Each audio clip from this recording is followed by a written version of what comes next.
आपको वो नहीं बनना है, आपको तो ये देखना है कि हम अपने खेत में कैसे वेस्टेज बचा सकते।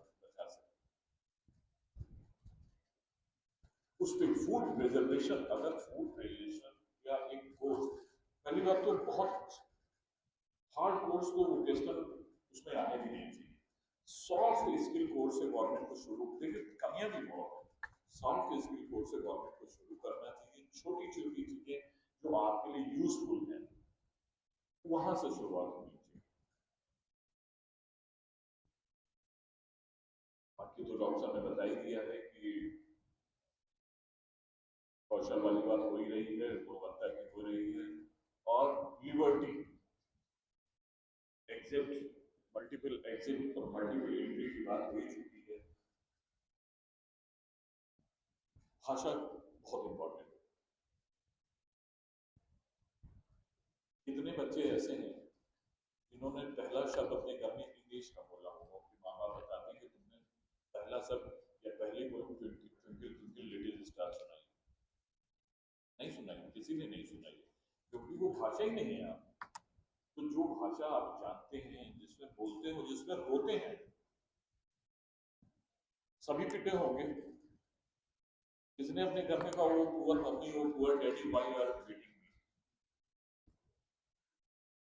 देहाती लैंग्वेज तो मतलब कहा जाता है हाय पापा, हाय अम्मा, काय नानी, ये भाषा है, दिस इज आवर लैंग्वेज। अगर हम आपको ही बाहर ले जाके आम के पेड़ का साइंटिफिक नाम बताएं, या बाहर ले जाए तो गुड़हल के पेड़ का जो है साइंटिफिक है क्या, तो what is the scientific name of गुड़हल? हिबिस्कस रोजा साइनेंसिस। और सरसों का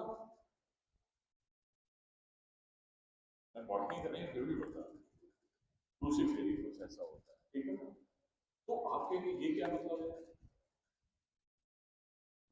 अब चलिए हिबिस्कस रोजा साइनेंसिस, अब मैं जानना चाहता हूँ बॉर को इंग्लिश में क्या कहते हैं?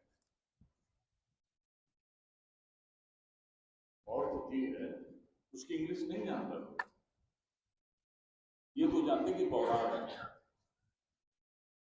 पहले अवनाशी पौरा है, अब पौरा है, लेकिन कहना जानते क्या, आपने मदर टंग में जो चीजें सीखी हैं वो मानते रहते क्या, और जो चीजें आपको फोर्सिबली सिखाई गई हैं वो आप भूल जाएंगे। अपनी जीवन यात्रा के किसी पड़ाव पे उन चीजों को भूल जाएंगे जो आपको फोर्सिबली सिखाई गई है। उसमें है foreign languages, English is one of them. English छोड़नी नहीं है, इसीलिए सरकार ने एनईपी पे त्रिभाषा फॉर्मूला बनाया, छूट दी गई, अपनी बात कहने की छूट दी गई, जो करना चाहो उस बात की छूट दी गई। ज्ञान और रोजगार, ज्ञान योग्यता और रोजगार, एनईपी करे साकार, ज्ञान योग्यता और रोजगार। बहुत बिल्कुल डिटेल में नहीं जाना, मैं आपको एक और स्टेटिस्टिक्स बता दूं एनईपी में है। 2015 की राष्ट्रीय स्वास्थ्य सर्वेक्षण रिपोर्ट आई, आप अभी पढ़ भी सकते हैं, मैं जो बता रहा हूँ उसमें 3 कैटेगरी पे जनरेशन को एनालाइज किया गया है कि क्या ग्रोथ है, क्या डेवलपमेंट है। सुनते जाइए। स्टंटेड, स्टंटेड उन्हें कहते हैं जिनकी लंबाई उम्र के हिसाब से नहीं बढ़ पाई, 38.4। जिनके कद उनकी उम्र के हिसाब से छोटे हैं, 21%, इंडियन जनरेशन की बता। और वो लोग जिनका वजन अपनी उम्र के हिसाब से कम है, 35.8।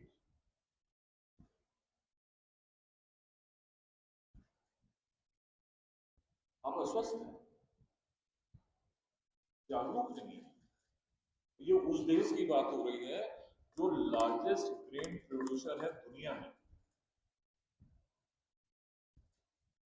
हम उस चीज को नहीं संभाल कर रखा। ये सब डेटा बड़े ही डरावने हैं। चीज बहुत अच्छी है, दुश्वारियां भी बहुत हैं, बहुत जल्दी नहीं होगा। अभी मैं फिर एक बार कहता हूं कि आपने एनईपी का स्केलेटन देखा है, अभी उसकी आत्मा आनी बाकी है, समय लगेगा, लेकिन मैं बता रहा हूँ जब भी लगेगा। आपने ऑपरेशन सिंदूर देखा, सन 62 की बात होगी सर, आप तो नहीं पैदा हुए, थोड़ा समय लगा था। उस समय इंडिया ने अमेरिका से गेहूं मांगा, किताबों में लिखा हुआ, अमेरिका ने वो गेहूं दिया था जो वो अपने यहाँ पिग फार्मिंग, सूअरों को खिलाया जाता था। वो गेहूं अमेरिका ने इंडिया को दिया था, लाल गेहूं कुछ उसके अंदर, वो अपने यहाँ पिग फार्मिंग में जो गेहूं यूज करते थे वो इंडिया को दे दिया था, और उसके साथ कुछ सीड्स भेज दिए थे जो आज गाजर घास है उसी के साथ आए। हम उन्होंने हमारी मजबूरी समझी, आज हम उनको गेहूं फीड करते हैं, अंडरस्टैंड, हम उनको फ्रूट फीड करते हैं, हम उनको चावल फीड करते हैं, हम बनाना फीड करते हैं, उनको आम फीड करते हैं। और अमेरिका ने बासमती चावल का जहाज वापस दिया है, इंडिया ने दूसरी कंट्री भेज दिया, उनके तरह तरह में। इंडिया ने कहा केले नहीं भेजेंगे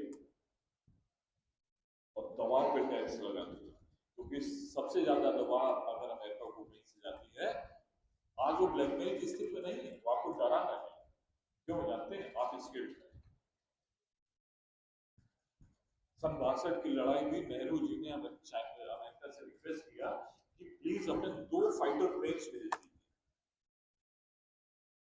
प्रेसिडेंट ने कहा नहीं भेजे।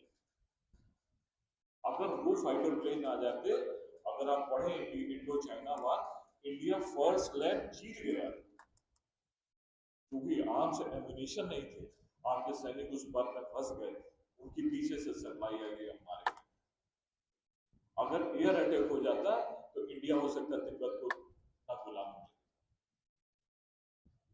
आज क्या हुआ? What is going on today? Operation Sindoor का नाम सुना? आपको पता है कि एक दिन में कितने मिसाइल, कितने ड्रोन और कितने रॉकेट्स इन सेकंड चलाए थे पाकिस्तान ने? आप नंबर सोच नहीं सकते। 1,500 से ज्यादा, मतलब आपका कोई भी एयर डिफेंस सिस्टम होगा स्पॉइल हो जाएगा, शहर बर्बाद हो जाएगा, नहीं बनाओगे आप। लेकिन ये तो पता ही होगा कि एक भी मिसाइल नहीं गिरा, और ये टेक्नोलॉजी अमेरिका ने नहीं दी थी, रूस ने। ये प्राइवेट सेक्टर में जो ड्रोन बने थे, उन्होंने उस चीज को रोक दिया। तो प्राइवेट सेक्टर में जो ड्रोन बने थे वो स्किल्ड बेस्ड लोगों ने बनाए थे, सरकारी नौकरों ने नहीं बनाए। इस बात को भी समझिए। अभी आपने पढ़ा होगा 2 IITian हैं जो जिन्होंने 3D प्रिंटिंग से रॉकेट बनाया, इंडियन गवर्नमेंट से कहा कि एक दिन पहले आपको बताना पड़ेगा, हम रॉकेट के इंजन प्रिंट नहीं, 3D प्रिंटिंग शायद जानते हैं, आपको पढ़ेगा, पूरा पूरा रॉकेट प्रिंट हो जाएगा मटेरियल से, उसमें आपको कुछ नहीं करना। एक दिन में अगर रॉकेट का इंजन 3D प्रिंटिंग से बन रहा है तो गवर्नमेंट नहीं बना रही है, वो हमारे आप जैसे लोग बना रहे हैं। हम क्या करते हैं, एक डिफेंसिव मोड में अपने को एक कॉकून में रखते हैं और ये सोचते हैं कि हाँ हमें कोई प्रोटेक्ट कर दे तो बहुत अच्छा है।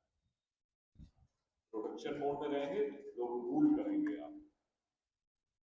आप अपने अपने मोड में रहेंगे। जिस दिन आप नौकरी लिए नहीं अपने लिए पढ़ेंगे, आप विश्वास मानेंगे। हम कहते हैं आप समोसे भी बनाते होंगे तो 5 स्टार वाला आपको बुलाएगा, समोसे मेरे यहाँ के बनाओ।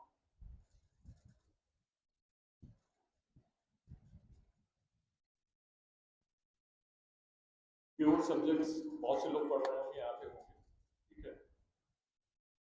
लेकिन आप पढ़िए और घर जाके पढ़ सकते हैं, यहाँ भी मोबाइल में तो पढ़ सकते हैं।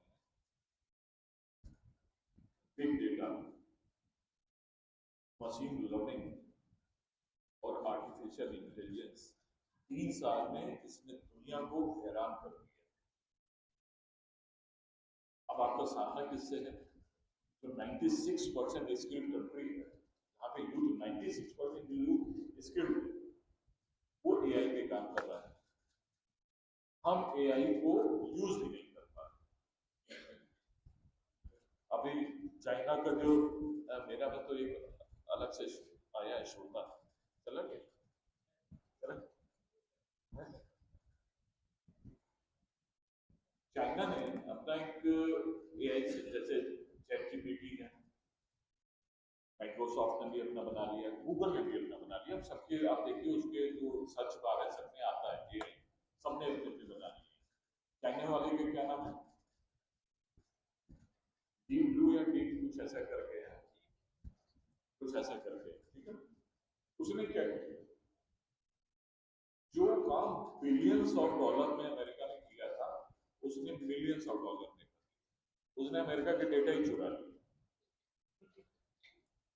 गलत नहीं है, अगर जमीन के अंदर सोना है और आपको सोने की आवश्यकता है तो आप खोद के निकालें। तो उसने डीलिंग करी, जहां उसको मिल गया उसने निकाल लिया। 10 साल की मेहनत अमेरिका की, रिसर्च उनकी, और सबसे अच्छा एआई उसका बन गया। अगर आप ये सोच रहे हो कि काम अनएथिकल है, गलत है, तो मैं आपको बता दूं, गवर्नमेंट हैकर्स को भी जॉब देती है,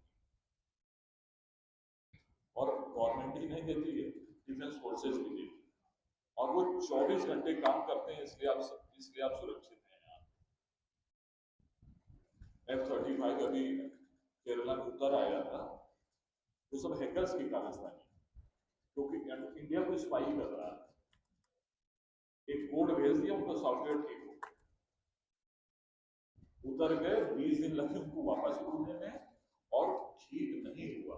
ये भी एक रीजन है कि ट्रंप ने इंडिया पे टैरिफ लगा दिया। बिलियंस ऑफ डॉलर की जो मार्केट थी वो इंडिया ने ऐसे लगवा दी।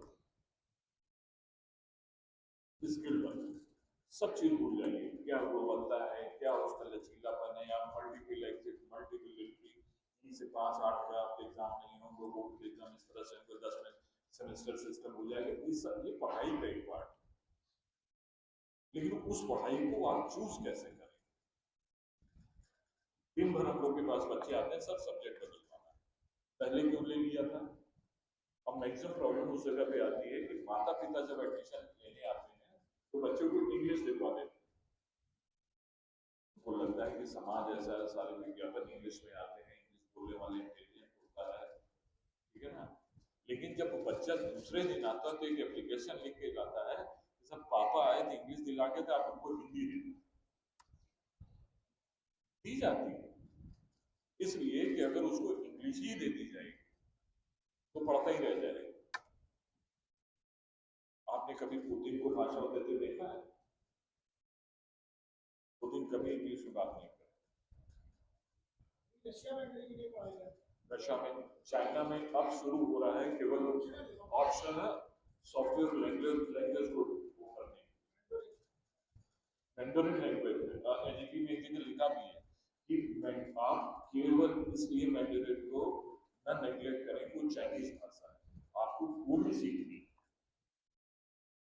आपको दुश्मन की भाषा भी तो आनी चाहिए, पता तो चले सामने वाला क्या कह रहा है, वो कुछ उल्टा सीधा कह रहा है, आप थैंक यू कह रहे हैं, oh very nice thank you so much, पहले उसी के आनी चाहिए। पूरा game know yourself, search yourself, detect yourself and find yourself। आपके अंदर एक जीनियस है, मैं बता रहा हूँ। अभी मुझे पता चला जब एक बच्ची यहाँ डांस कर रही थी तो डॉक्टर ने बताया कि वो वॉइस ओवर करती है, वो जो इलेक्ट्रॉनिक बुक्स हैं उनको वॉइस ओवर करती है। This is a talent of that girl, वो उसको किसी ने नहीं सिखाया, आप में भी होगी। आप में से बहुत से ऐसे बच्चे होंगे जो बहुत अच्छी एग्रीकल्चरल टेक्निक्स जानते होंगे। हाँ ये बच्चे,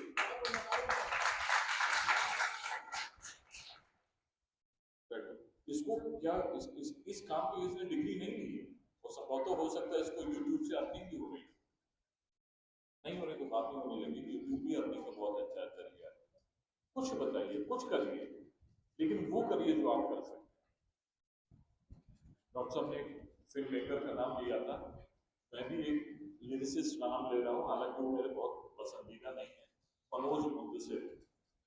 तो एक फंक्शन में उन्होंने कहा कि हिंदुस्तान बहुत संभावनाओं का देश है, जहां पे 1.5 अरब जीनियस है। बहुत संभावनाओं का देश है जहां पे 1.5 अरब जीनियस रहते हैं, सब जीनियस। लेकिन जब तक आप खुद को सर्च और डिटेक्ट और फाइंड आउट नहीं करेंगे, आप दूसरों की बातें मानते रहेंगे, आप ऐसे ही खुद को खोजते रहेंगे, हम लोग जैसे को सुनते रहेंगे। बहुत अच्छा होगा, मैं उम्मीद करता हूँ कि कभी मैं आऊँ और आप लोग इधर हो, हम उधर हो, और आपकी बातें सुने, कि हम लोग ये जीत लें। क्योंकि आपको आगे बढ़ता देखने के लिए केवल आपके पेरेंट्स और आपके टीचर दोस्त नहीं होते, आपको पता है। दो ही लोग देखना चाहते हैं, या तो आपके माता पिता या आपके शिक्षक।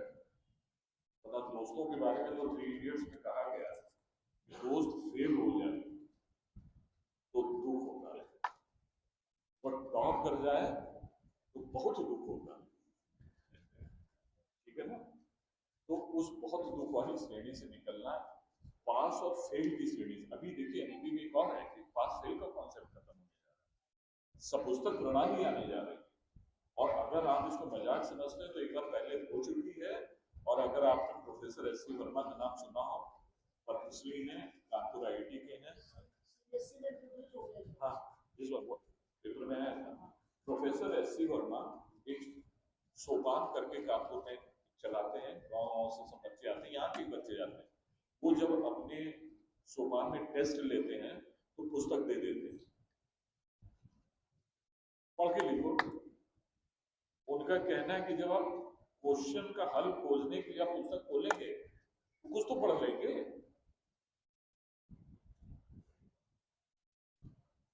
कोई नहीं, बड़ा गंभीर सा माहौल हो रहा है। ठीक है, मैं फिर से अविनाश जी की बातों को दोहरा रहा हूँ कि जमकर जीवन में जमकर पढ़ना है, और पढ़ना है फिर लड़ना है। स्पीड को, पेस को, एक्यूरेसी और परफेक्शन को कोशिश करना है पाने। ना मिले तो कोई बात नहीं, जहां पहुंचेंगे वही हमारा फेथ है। चलिए, इतना ही आता था मुझको, इतना ही। अविनाश जी थोड़ा और बोलते तो मैं और लिख लेता। लेकिन फिर से एक बार बहुत बहुत धन्यवाद शिवम जी को। शुरू में तो बुराई हमने जानबूझ के करी थी, लेकिन बहुत अच्छा